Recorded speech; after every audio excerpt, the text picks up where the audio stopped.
Eu cumprimento a todos com a paz do nosso Senhor e Salvador Jesus Cristo. Aqui é o professor José Edmilson Júnior do canal Teológico. Estamos chegando à conclusão da nossa matéria de História do Cristianismo, em nossos estudos de Teologia. Eu quero apenas organizar aqui a forma como vamos abordar os assuntos que estão concluindo a nossa matéria. Eu quero fazer uma subdivisão aqui. Nós vamos abordar primeiro, de modo geral, acerca de missões dentro do protestantismo, ok? Quando começaram as grandes iniciativas missionárias dentro do protestantismo. E eu quero reservar a nossa última aula para falar especificamente acerca da nossa igreja, acerca da Assembleia de Deus. Então vamos ver o surgimento, da Assembleia de Deus nos Estados Unidos, a missão de Daniel Berg e Gunnar Wingren aqui no Brasil, o crescimento, o desenvolvimento da nossa igreja e um pouco acerca das divisões, das subdivisões aí, de como a igreja se desenvolveu, se tornou muito grande e ela se setorizou. Então nós temos aí a Convenção Geral das Assembleias de Deus. Então nós temos essas diversas convenções aí que estão organizadas e distribuídas aí ao longo do país, tá? Então vamos dar uma estudada específica na última aula acerca de Assembleia de Deus. Então, no nosso material nós temos aqui o movimento pentecostal no Brasil, ok? Nós vamos iniciar esta aula falando acerca da síntese histórica da evangelização, tá? Então a gente vai colocar um acréscimo que é acerca das missões dentro do protestantismo. Então a gente vai iniciar com este acréscimo que eu estou colocando aí. Então esse é um material que eu estou construindo para enriquecer mais ainda o nosso conhecimento, a respeito do assunto. E ele vai nos colocar numa linha de conexão entre aqueles primeiros desenvolvimentos, tá, ok? Com o pós-reforma, com aqueles movimentos avivalistas, e dando uma explanada sobre o desenvolvimento então desses, a partir desse avivalista, o desenvolvimento agora de uma iniciativa missionária. Então a gente começou a falar acerca desses movimentos que vieram de dentro das grandes igrejas reformadas, a igreja luterana na Alemanha, a igreja anglicana, a igreja reformada, a grande igreja da reforma calvinista na Suíça, e os movimentos que daí vieram e começaram então a se espalhar, a levar o evangelho para outras terras, e passaram então por transformações através dos grandes avivamentos. Depois a gente abordou, na continuidade do tema dos avivamentos, o pentecostalismo. Então falamos especificamente sobre o surgimento do pentecostalismo, e agora vamos conectar a este desenvolvimento a expansão missionária. Vamos falar acerca das grandes iniciativas missionárias. Já falamos acerca da presença católica na América Latina, como isso de fato foi um movimento muito importante dentro do catolicismo, depois da Contra-Reforma, depois das grandes reformas que houveram na Península Ibérica, tá certo? Com o fortalecimento, o catolicismo estando completamente conectado à monarquia dos países ibéricos, e agora com as grandes navegações, tanto de Portugal quanto de Espanha, e a conquista da América Latina, a expansão do catolicismo para essa terra com a tentativa de catequizar muitas tribos indígenas. E aí também a inserção do elemento africano aqui na América Latina. Então nós abordamos isso de forma bastante ampla. Aí agora eu quero retornar um pouco essa questão do desenvolvimento do protestantismo, com estas linhas evangélicas, pentecostais, tá certo? Essas linhas avivadas, para, através delas, expandir o tema das missões agora. Vamos falar acerca do grande desenvolvimento missionário dentro do protestantismo. Então, depois que eu passar para vocês aí este acréscimo que eu produzi, que está conectado a este tema que vai ser abordado aqui com os primeiros protestantes no Brasil.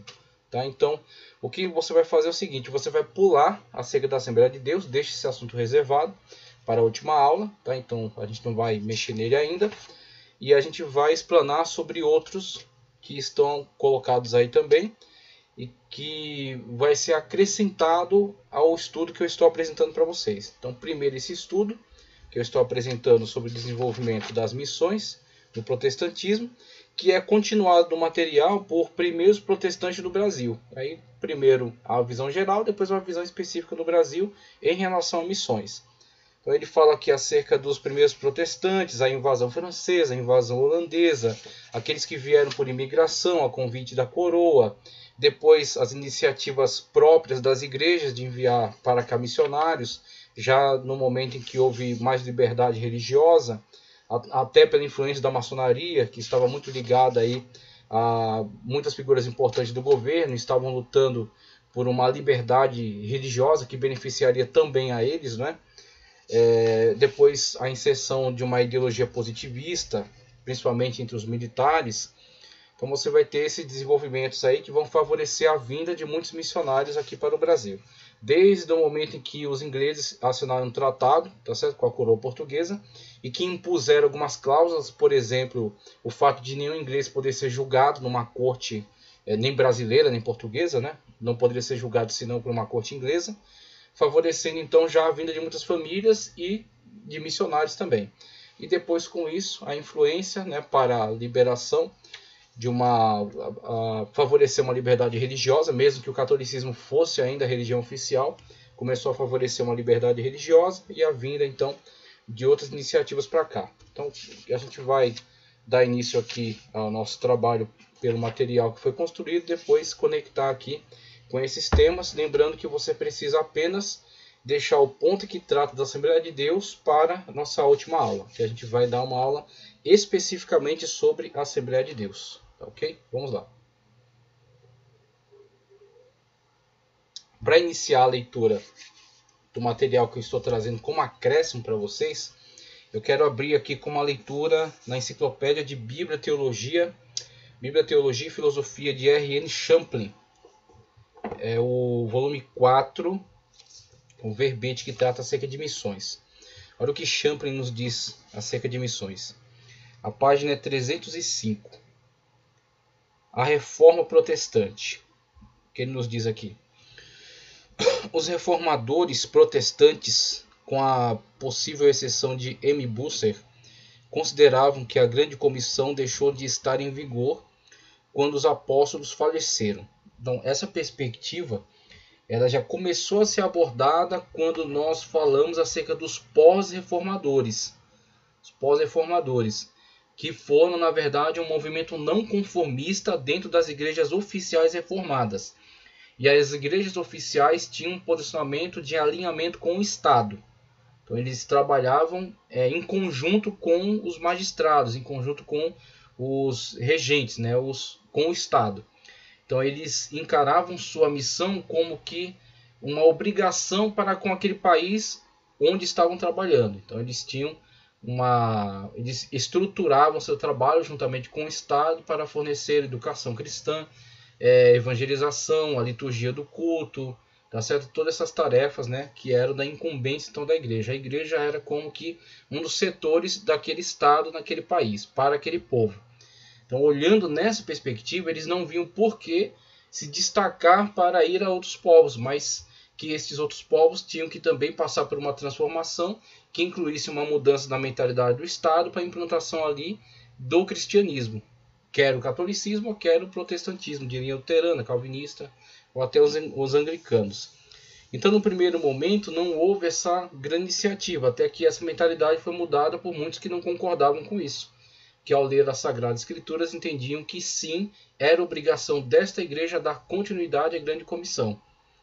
Claro, isso causou divergências, né?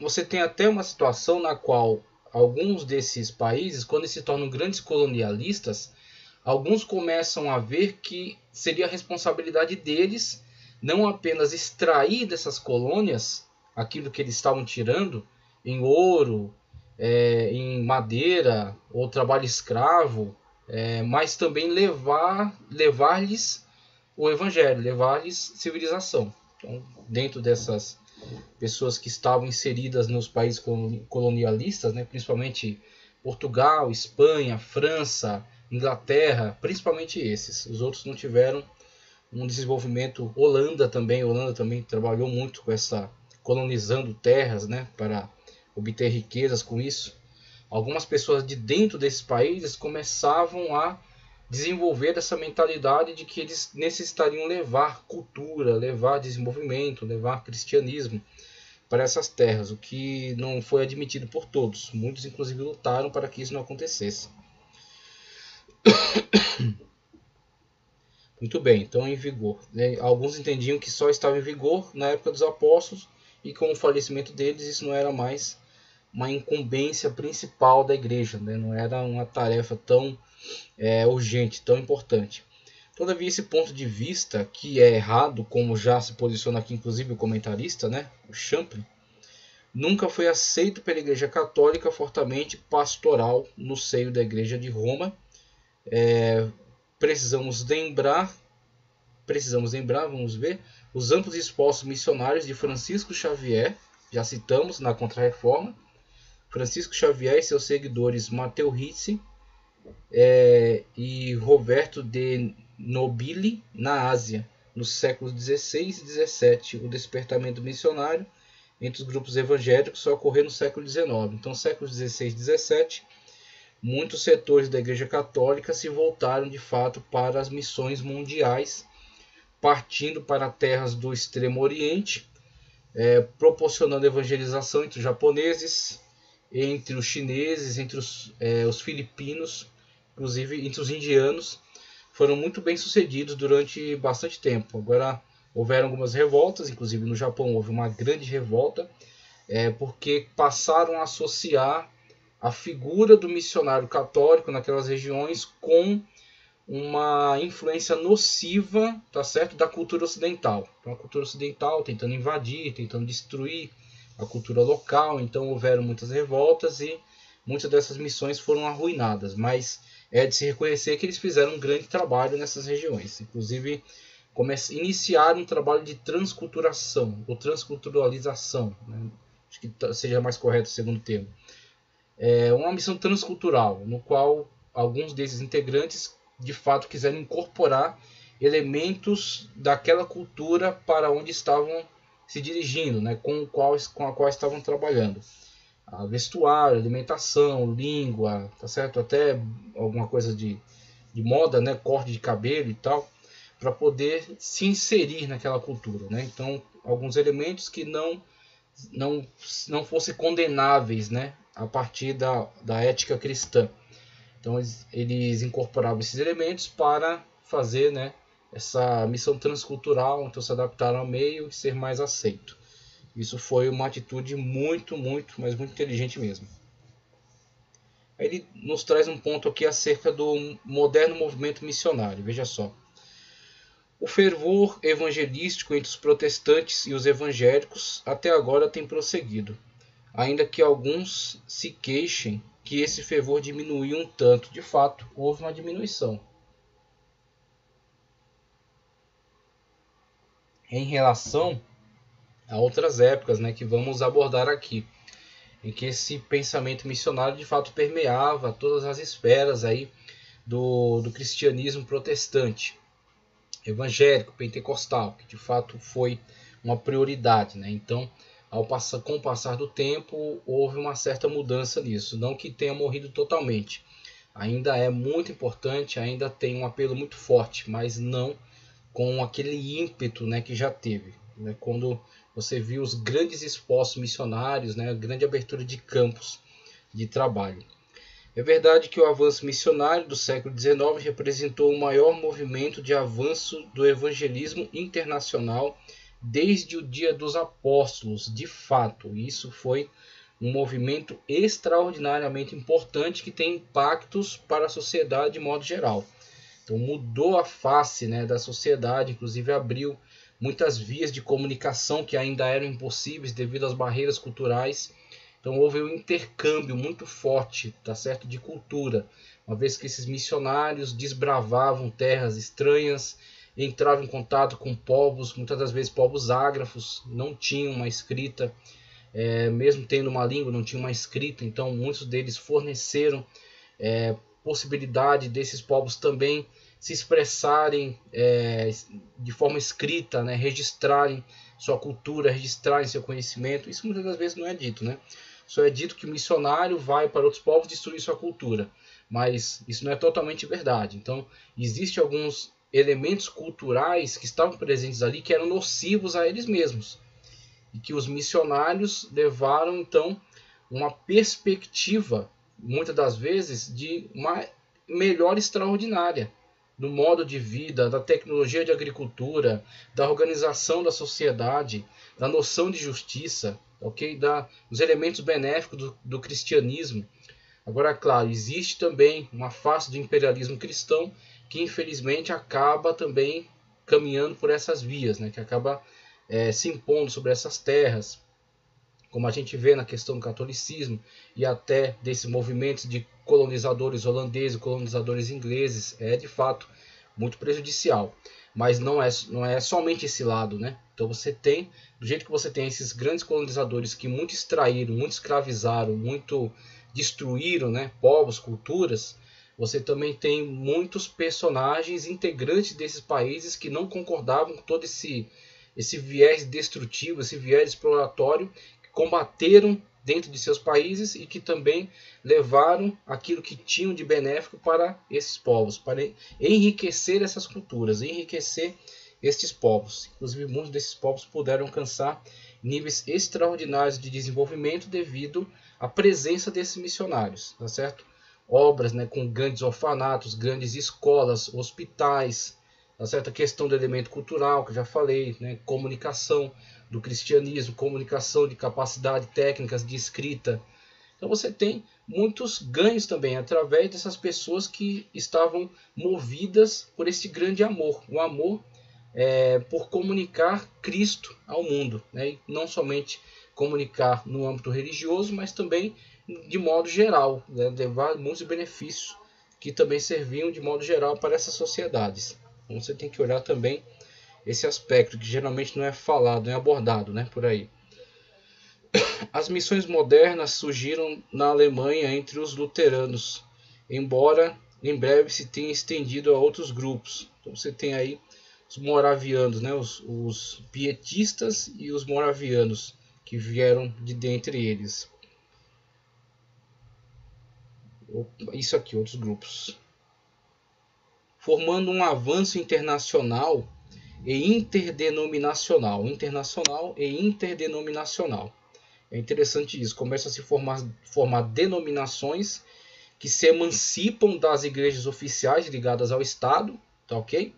E essas denominações começam a formar grupos missionários. Aí começam a trabalhar independentemente, mesmo sem apoio de Estado, mesmo sem apoio de igreja oficial, bancando com seus próprios erários, né, com seu próprio dinheiro, e expedindo missionários, fundando igrejas, plantando igrejas em outros lugares, desenvolvendo, fazendo com que essas igrejas pudessem crescer e se capacitar, e muitas das vezes formando uma estrutura de Estado a partir dessa pequena comunidade que é criada nesses lugares. Muitas vezes o movimento foi inverso. Nasceu a primeira igreja, depois, devido ao crescimento da igreja e da comunidade, nasceu o Estado.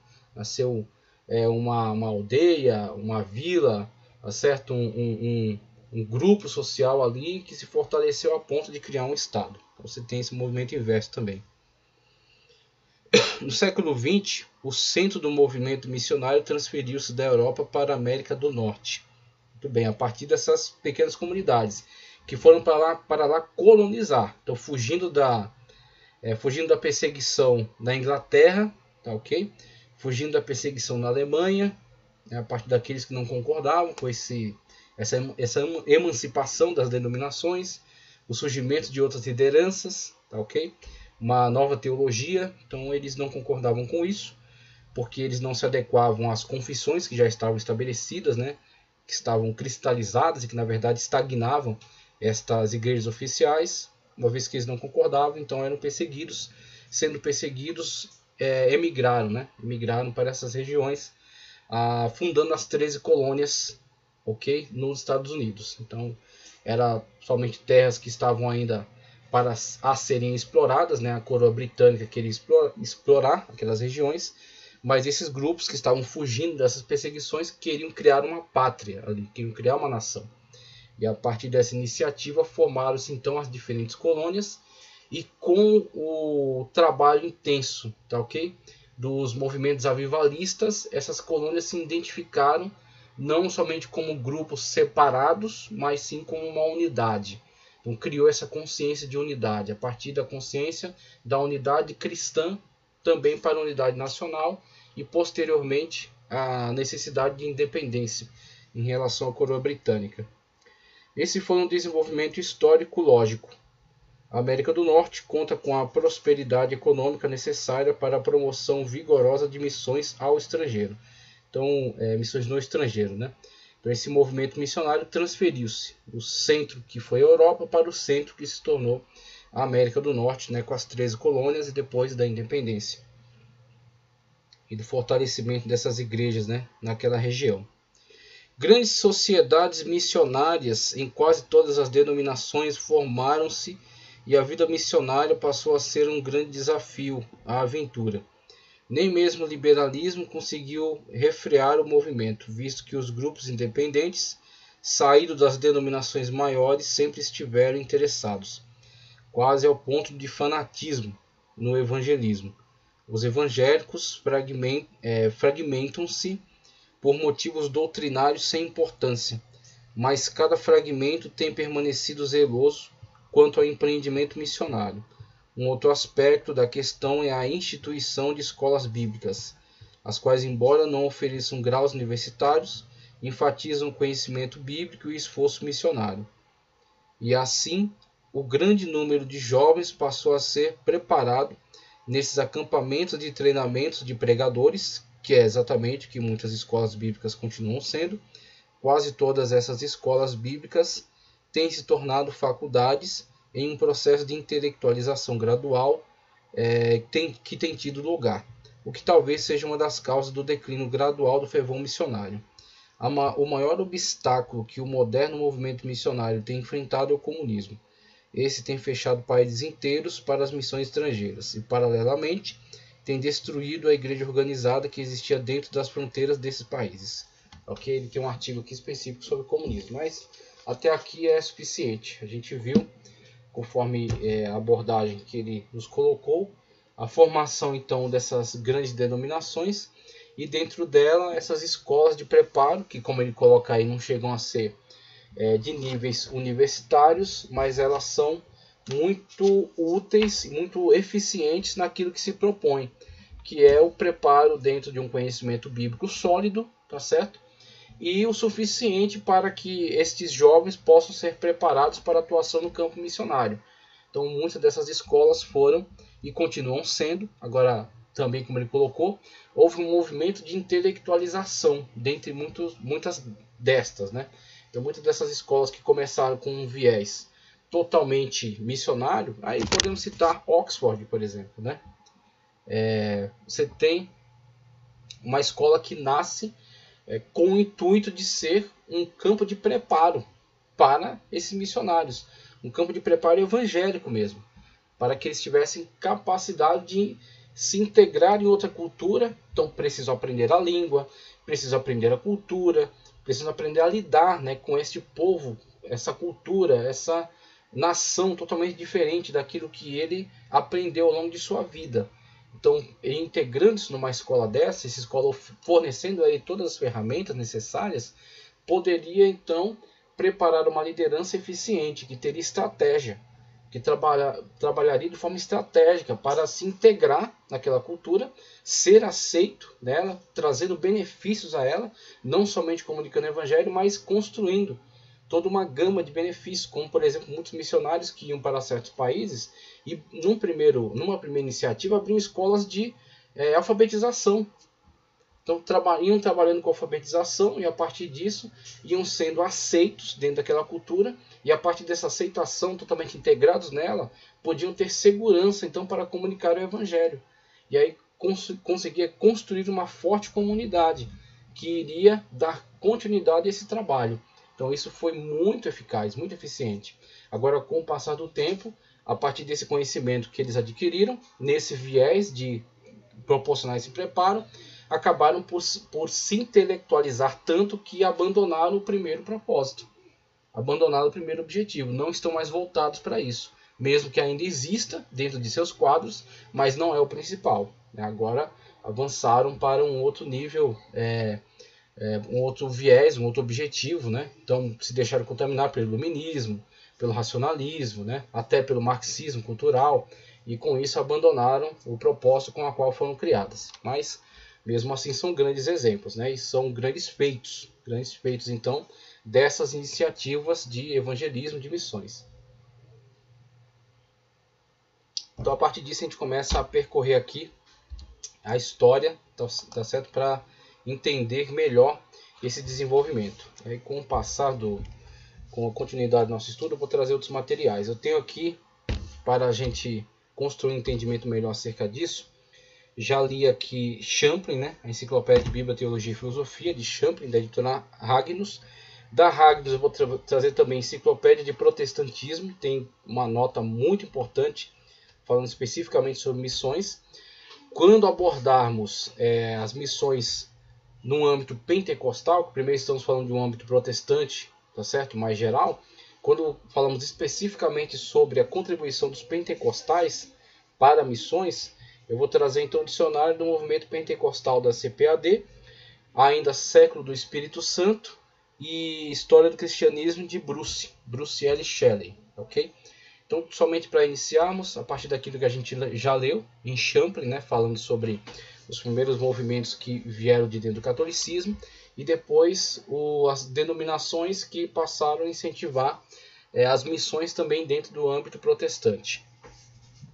O texto diz o seguinte: depois de abordarmos o estrondoroso aumento observado na Igreja Católica Romana, através da catequização dos povos indígenas das colônias das Américas, agora veremos a reação no mundo protestante e mais especificamente entre os chamados evangélicos e pentecostais, que, incendiados por um imenso amor pelas almas decorrente dos avivamentos e do Pentecostes, adotando uma visão profundamente influenciada por um senso de responsabilidade ante a necessidade de conversão das inúmeras almas não alcançadas, e com as perspectivas escatológicas ou pós-milenista, com o estabelecimento do reino de Deus na Terra. Então, todo esse ímpeto, né? Por exemplo, William Carey, né, que tinha de fato uma visão pós-milenista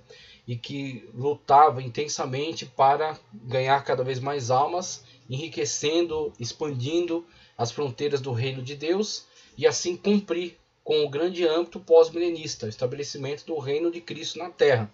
Cristo reinando sobre toda a Terra, através da conversão das pessoas, né, ao bendito Senhor Jesus Cristo. Então você tem aí o pós-milenismo como um combustível, né, para esta ação. Então, eles incendiados, né, com este desejo de fato construir o reino de Deus na Terra.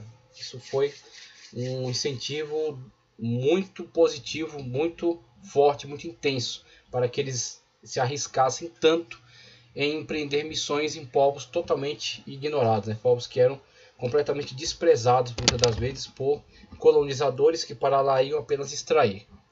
O pré-milenista, aí você tem, por exemplo, John Darby, o Plymouth, né? Os chamados Irmãos, Desenvolvimento, depois Cyril Scofield e outros que vão dar seguimento a essa leitura escatológica pré-milenista, pré-tribulacionista. Então você tem também esse viés pré-tribulacionista, né, pré-milenista, pré-tribulacionista, acreditando no iminente arrebatamento da igreja, sucedida pela grande tribulação, se lançaram em maciças iniciativas para evangelização em massa, né? Então, a redundância, somente para dar mais ênfase a essa questão aí de que eles visavam sim uma ação rápida de evangelismo. Aí, claro, nessa ação rápida de evangelismo houveram também muitos incidentes devido à falta de preparo, né? Então, houveram de fato alguns destes irmãos e irmãs que se aventuraram neste ímpeto e nessa ânsia de uma evangelização mundial, mas que não se prepararam para tal e com isso se depararam com as dificuldades e com a frustração. Então, num primeiro momento, muitos desses pentecostais que se lançaram para evangelizar as nações, sem antes terem se preparado, passaram por grandes fracassos no primeiro momento. E claro que isso foi terrível, né, para a vida deles, né, para essa primeira iniciativa, mas trouxe também um amadurecimento. Então,